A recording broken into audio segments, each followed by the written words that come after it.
Hey, Dave Chamberlain here from Next Level Outdoor Reviews. A lot of you guys are familiar with me doing different reviews on outdoor products like hunting gear or fishing gear, camping equipment, just products in general. But today I want to do something a little different.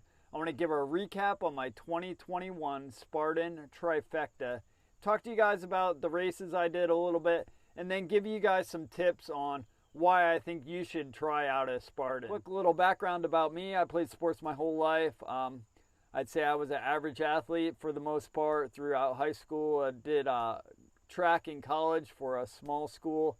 So I'd never say that I really enjoyed running. I'd want a football in my hand if I had to run.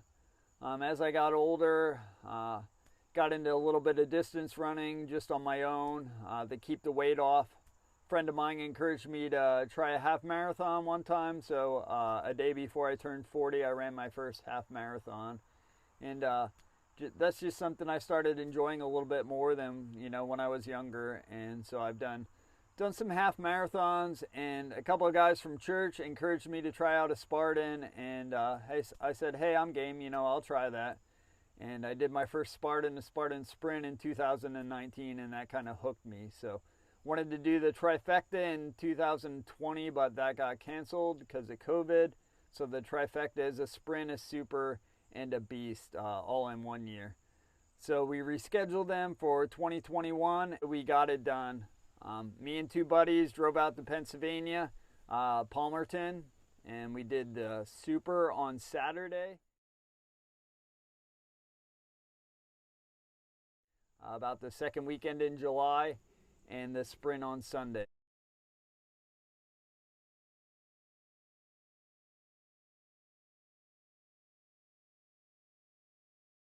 So that was a lot of change.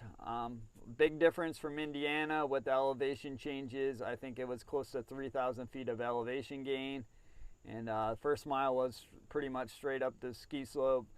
Second mile on Saturday was back down, and then the third mile you were back up. So the super typically consists of about 6 miles and 25 obstacles. We were super sore that night, but we went back and did the sprint the next day. So that's the sprint's normally about 3 miles with 20 obstacles. So we got that done. Super sore, but it was well worth it. Then last weekend in September, we did the beast out here in Indiana.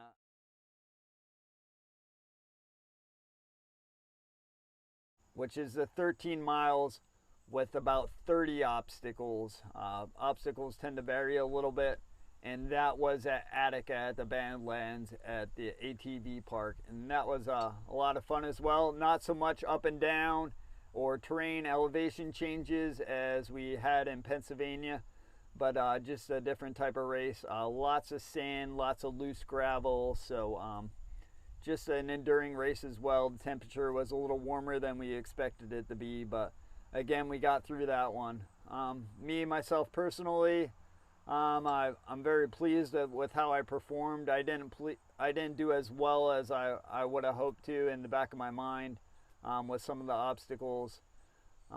As I talk about tips and things to key in on, you want to take your time when you get to the obstacles. Sometimes it even helps to sit back and watch a few people get through it, see how they're succeeding, see what people that are failing the obstacles are doing. So take your time. It's a big mental game as well. You got to go into it with the attitude that, hey, I'm going to conquer this obstacle. I know I can get past this. You're doing the monkey bars, you're doing whatever. There's no way, I'm not hanging on as I reach for that bar. I'm gripping this tight. There's no way I'm failing this obstacle. So again, it's a big mental game. You got to be, you got to have that can-do attitude. So just focus on that, stay strong. A couple other tips I'd say is make sure you wear light clothing, stuff that's going to wick moisture off you. You're going through mud, you're going through water, you're sweating, whatever. You don't want a heavy material that's going to weigh you down.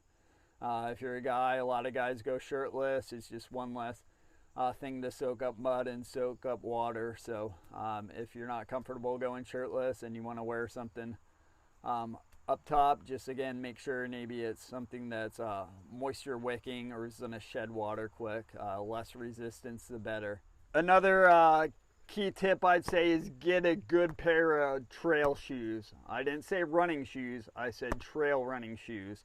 You don't want to just take your road shoes out. You want shoes that are specifically designed for trails. And I can hear some of the stones and loose gravel falling out the bottom of these from the Attica Beast I talked about. But you definitely want trail shoes. Why? Because they have the extra traction on the bottom.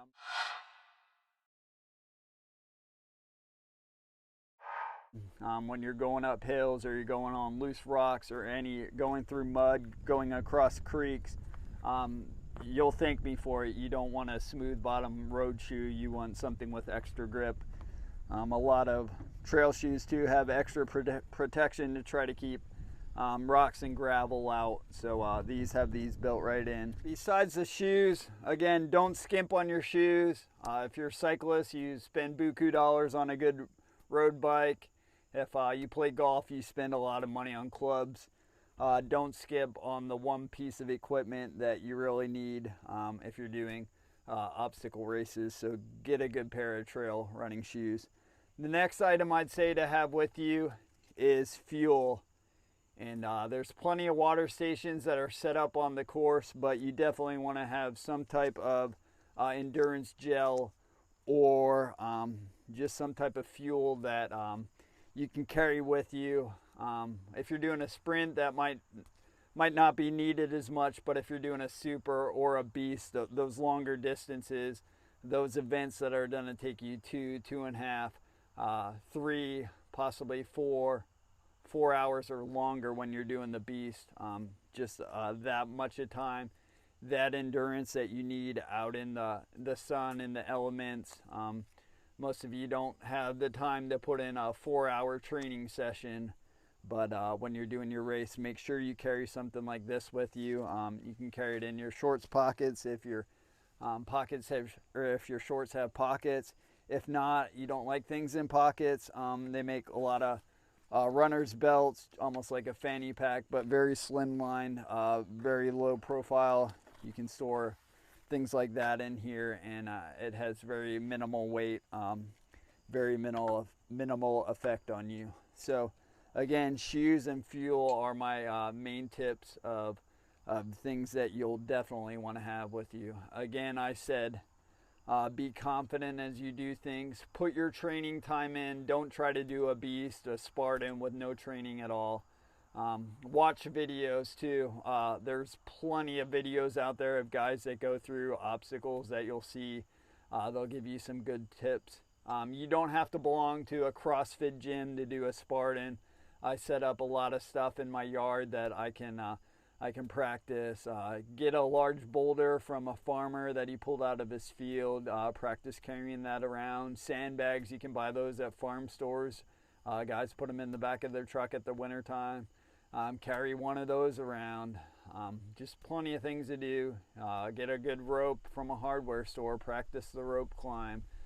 Put the research in and see what type of obstacles will be at your Spartan or likely be, and set up just things to mimic that and train with that. Pull-ups, just pull-ups will help you out so much. Pull-ups and push-ups. And the beauty of the Spartan is you don't have to be a superstar athlete. If you're just someone that has a little bit of giftedness or just a little bit of desire, a little athletic ability, you can pull it off, you can do it. And like I said, if you're an endurance runner and all you key on is endurance running, you're going to do great at running through the event.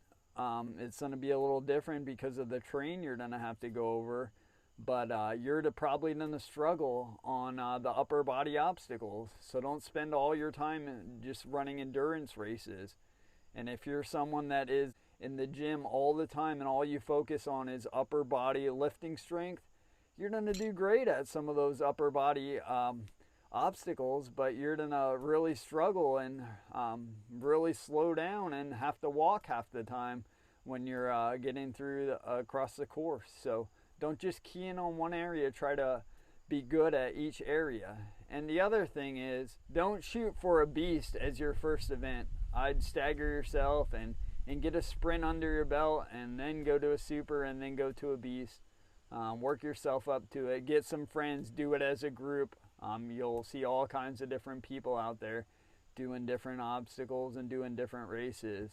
So again, you don't have to be, you know, someone that's ran a half marathon or did a major distance before. Set them out and plan for them and continue your training. The way I set it up is I ran that half marathon in May. We did our super and our sprint in July, and then I did my beast in September. So I had that whole time to set up a training program. And, you know, like I said, you don't have to belong to a big gym. All you need is a little bit of desire and a little bit of time to train.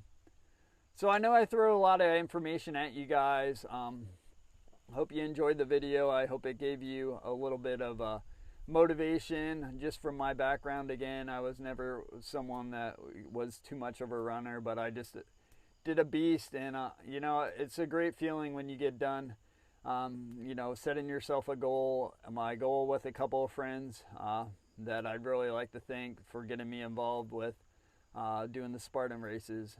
You know, it's been a great time, you know, a good bonding experience, and, you know, they pushed me, and I think we're better people because of it. And, you know, the example I'm setting for my kids as far as, you know, setting goals, working hard, and being healthy, I think that's going to go a long way. So, again, I threw a lot of information. If you guys have questions, you can list those in the comments. Make sure you guys check out other videos that are out there. Again, like I said, lots of good information out there.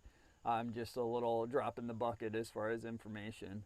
But I appreciate you guys taking the time to watch the video. Again, I do mostly outdoor reviews on different gear. So if, you know, you're someone who likes to camp or hunt or fish, go ahead and hit that subscribe button, and I'll look for more videos from me. So good luck to you guys. Again, try out a Spartan.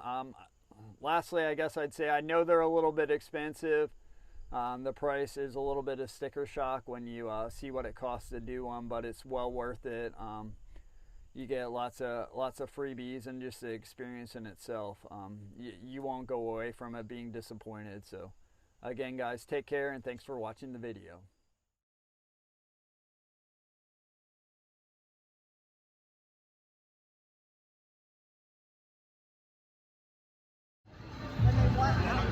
It's kind of the check-in spot, some of the tents and everything.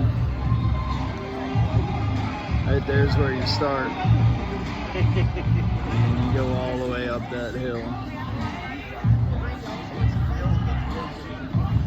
So yeah, about a mile up the hill. And yesterday in the super we went into the woods, and down and through the woods, and then back up through the woods, and that was another mile or so. Pretty crazy course.